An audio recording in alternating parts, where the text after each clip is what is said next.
Justin tried to lick my toes. Once you start dabbling in that sort of stuff, you go deeper and deeper and deeper, and you know, sometimes it's just not the safest thing to do.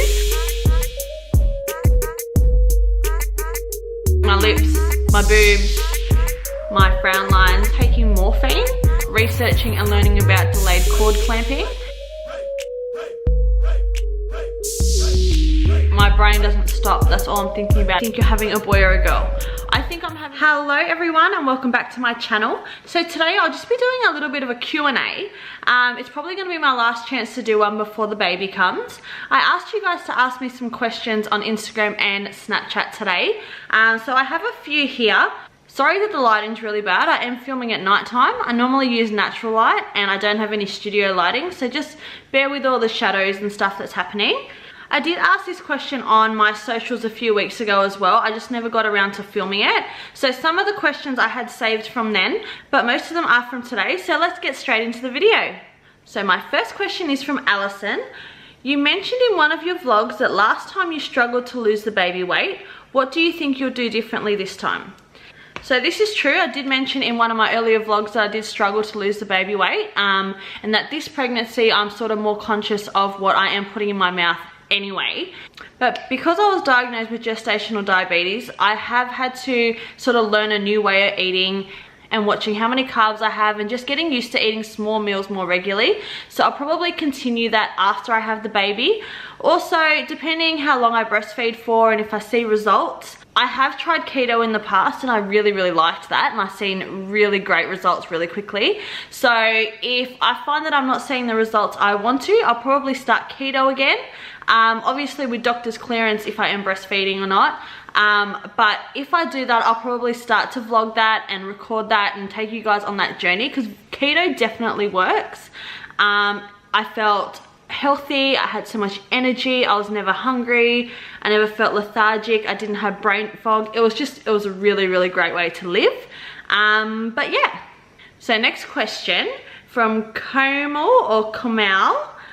Will you ever go back to hairdressing and makeup, and why did you stop it? So even though I haven't been in a salon for a few years, I have continued doing hairdressing and makeup. I've gone more into the freelancing side of it, where I work for myself, and I do more formals and weddings. I don't do a lot of chemical services anymore, just because I didn't like carrying the stock around, and when I had my home salon it was fine. But mobile, it's just so much stuff. So now I'm more focused on sort of styling hair and doing makeup and things like that. I'll definitely get back into it once the kids are a little bit older. That's the reason I originally got into the hairdressing industry, was just so that when I did have a family that I still had something to fall back on. Sky said, what made you want to do YouTube videos? So I was definitely late to the YouTube scene. It wasn't until I was pregnant and I stopped working that I even discovered YouTube and the whole YouTube community, and I just fell in love with it. I love the idea that everyone could express themselves and everyone had an opportunity to have a platform and to sort of be who they want to be and bring to the table something different to the next person. It took me a while to sort of get started. I knew it's something I wanted to do. I was just not confident in myself, and I was just worried that, you know, other people were gonna judge me. And, you know, as common as it is, it's not that common. It's still quite a lot for some people to sort of understand and wrap their head around. The reason I started YouTube is because I just felt like I wanted something for myself, something that was my own. Also, I felt like I had to stop being so hard on myself and start to get my confidence back. And I thought the only way I'm gonna get over my insecurities and to get my confidence back is to put myself out there and step outside of my comfort zone. I feel like you're your own biggest critic, so having to film, edit, watch myself, critique everything I did will help me overcome like all the little things that I wasn't comfortable with about myself, and just help me love myself again. So the next question is from Carla. She said, you have Guy Fawkes masks on your Instagram. Are you into conspiracies, and would you ever do conspiracy videos? I will say I'm definitely into conspiracies. So I'm an open book. I'm a very open-minded type person.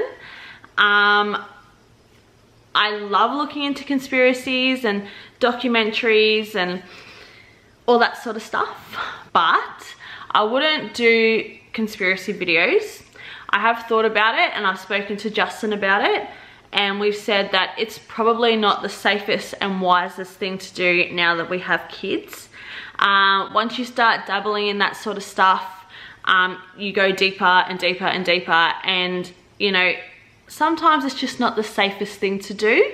If I didn't have kids, I might have, but I think it's going to be content that I stick to watching and doing in my private time rather than putting out on the internet myself.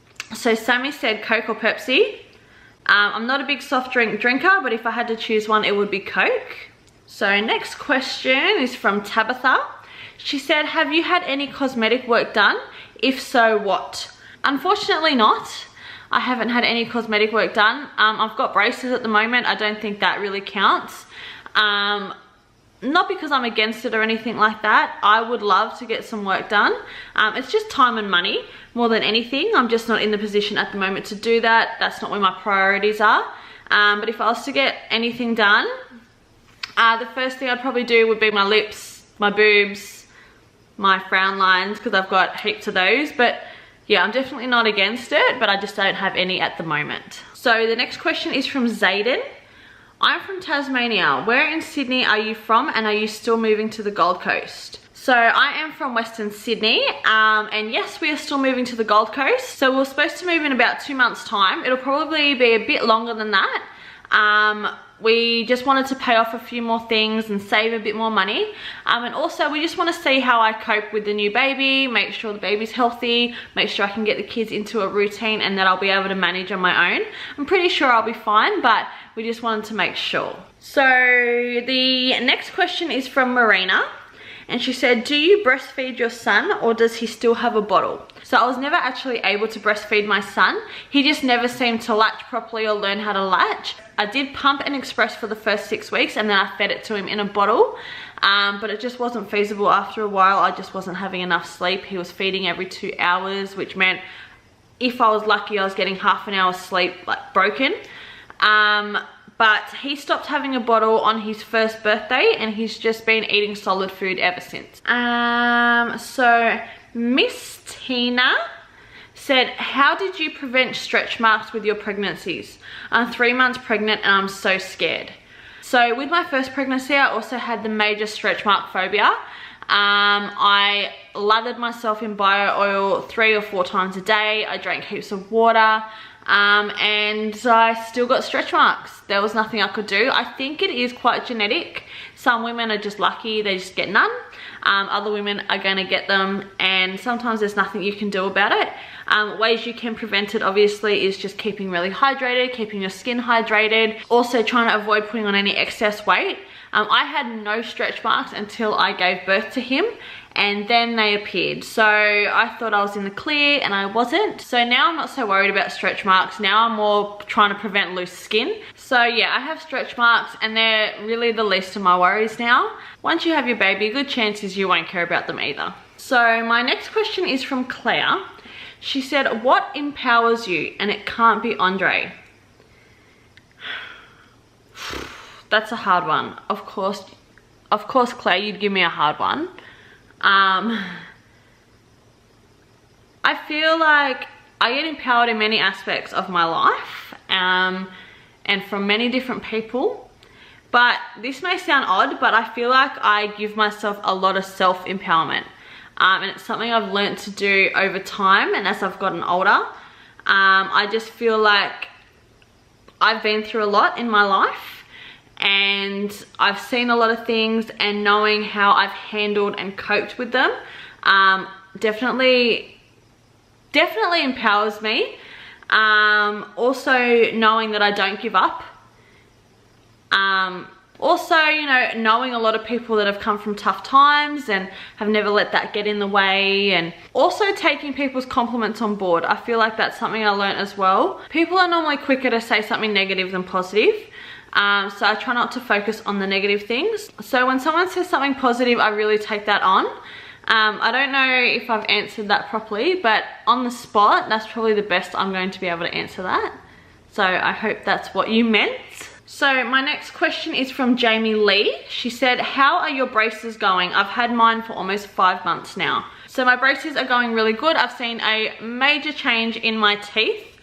So that was one of my biggest insecurities, so I'm really happy I've done that. I've had mine for about 7 months now, so I still have a while to go, so I'm really excited to see how they're going to turn out. But I will be doing a braces update very shortly. That'll be my next video after this, I think, so keep an eye out. So the next question is from Taylor. She said, do you have any regrets about your last birth? If so, what are they? So I do have a couple of regrets. All in all, I was really blessed. I had a normal delivery. It was quite quick. There wasn't any major complications. But my regrets would be, one, taking morphine. I was so anti-drug going in there. By the end of it, I ended up taking everything. In the end, I should have just gone for the epidural, whereas I had morphine a couple of hours before delivering Andre, which meant he came out quite groggy. And that's sort of what I blame for him not learning how to latch properly, and my milk coming through as quickly as I wanted to, just because he wasn't alert enough. So I feel like if I didn't take the morphine, we maybe would have had more success with breastfeeding. And my other regret would be not researching and learning about delayed cord clamping. So that's definitely something we'll be doing this time. I didn't know much about it last time, but apparently there's a lot of benefits to it. So yeah, they're sort of my two biggest regrets. Crystal said, how many kids do you want, and do you think you're having a boy or a girl? So when I was young, I wanted like 10. I wanted my own little tribe. Realistically, no, we're not going to be doing that. I would love to have 3 kids, but we'll just see how life takes us. I might end up only having 2, I might have 4, but ideally I would like 3. Oh, and she also said, do you think you're having a boy or a girl? I think I'm having a girl, purely based on the fact that everything we have is for a boy. So I feel like as soon as the baby comes, I'm gonna be like, okay, now I have to go spend all this money on girl stuff, because we're very, very prepared if it was a boy. But yeah, I don't actually really know. So Tammy said, if you could visit anywhere in the world, where would it be? So if I could visit anywhere, it would definitely be Egypt. Daniel said, how many tattoos do you have, and do you want more? So I have 2 tattoos, and yes, I want more. If money wasn't a factor, I would be covered in tattoos.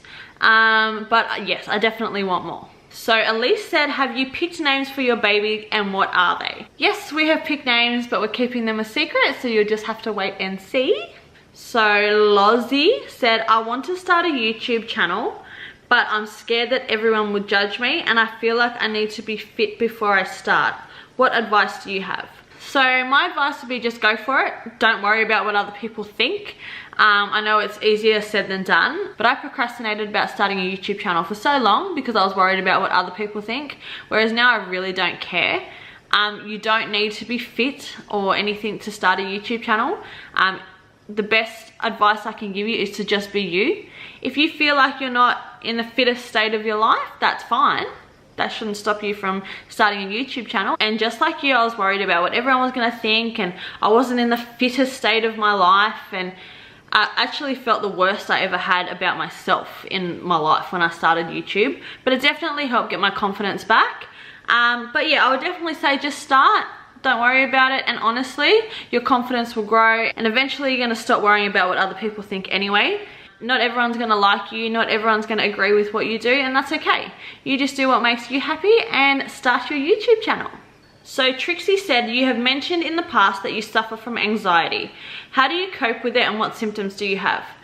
So yes, I suffer from anxiety, and I'm not ashamed to talk about that or to admit that.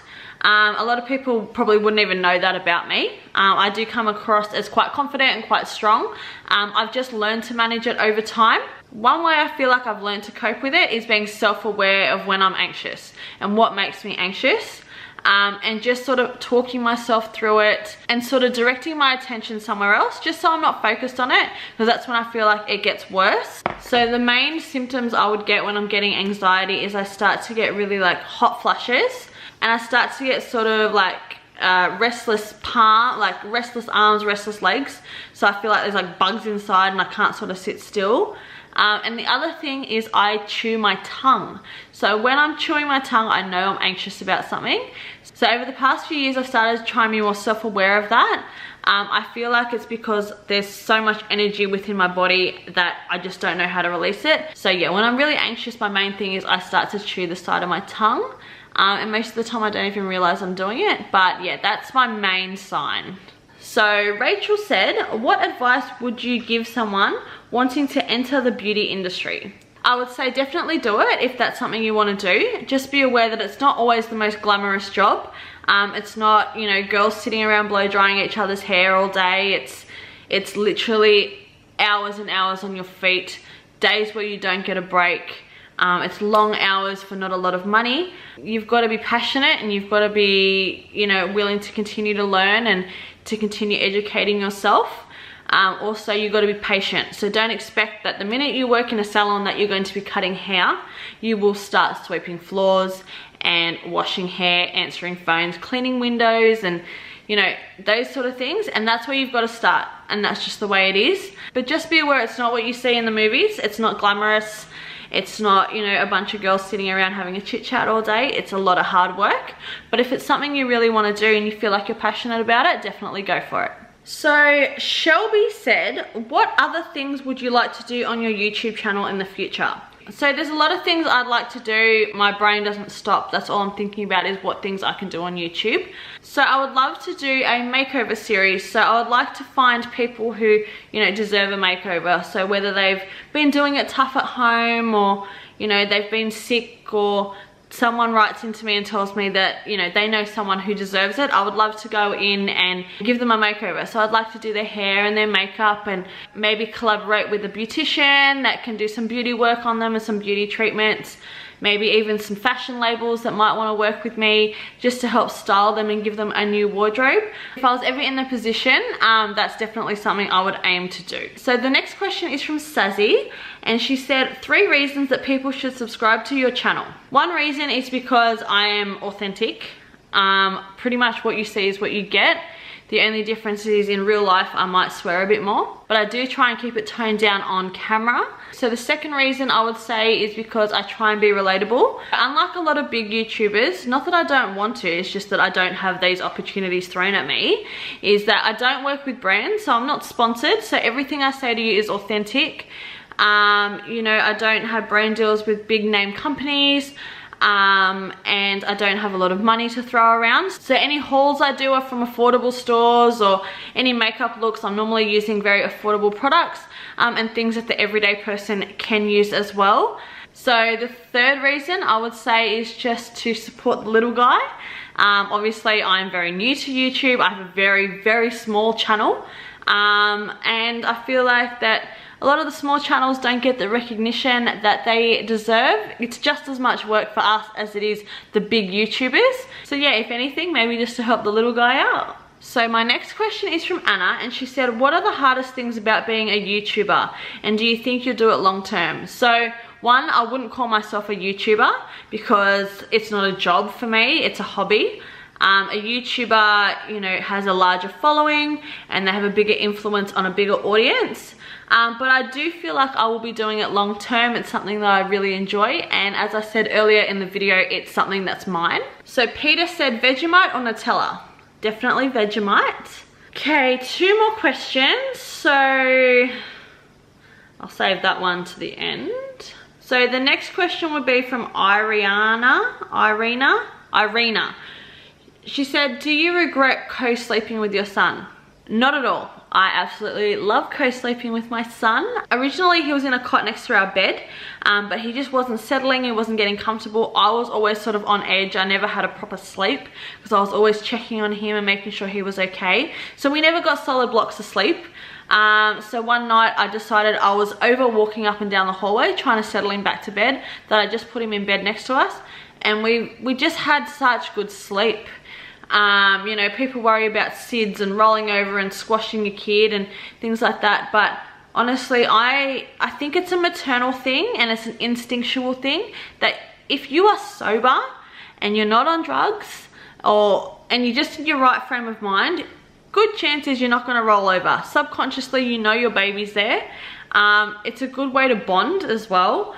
And it's what's worked for us. I feel like, you know, there's no right or wrong. It's whatever you want to do as a mother and whatever works for you guys as a family. I feel like it would be more dangerous if I was so exhausted and I just continued not getting enough sleep, that, you know, if I sat up on the lounge with him trying to put him to sleep and I've fallen asleep, I have more chance of dropping him than if he was laying next to me. But yeah, there is no right or wrong. But yeah, I'll be honest, I definitely don't regret it. I'd do it all again. So the last question I have is a doozy. It's from Bobby. And Bobby asks, I'm into feet and I have a foot fetish.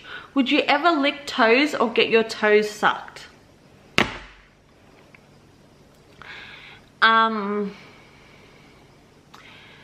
Look, that's not really my thing. I feel like if Justin tried to lick my toes, he'd probably lose some teeth because my feet are that ticklish. And really, I don't love the idea of toes in my mouth. It's probably not something I do, but you know what? If that's what you're into, that's totally cool, man. But it's just not my forte, but good for you. So that's it, guys. That's the end of the video. That's all the questions I'm going to answer for today. I do hope you enjoyed this little Q&A. It's the first one I've sort of done on my channel. I definitely plan on doing more in the future. I just wanted to get one in before I had the baby. I feel like once I had the baby, the next Q&A is going to be very baby related, just because that's what will be currently happening in my life. So yeah, I wanted to get this one in, but if you did like this video, please give it a big thumbs up. It really helps my channel out. I would really love to see you back on my channel really soon. At the moment, I'm only putting one video out a week, but I plan on getting to at least 2 or 3 in the near future. So if you would like to follow my journey and see more of my content, please don't leave without clicking the subscribe button and hitting the little bell button next to it, just so you get notified every time I upload. As I said, I hope to see you back here really soon. Thank you so much for watching. It really means the world to me. And until next time, take care of yourself. Mwah! Bye, guys.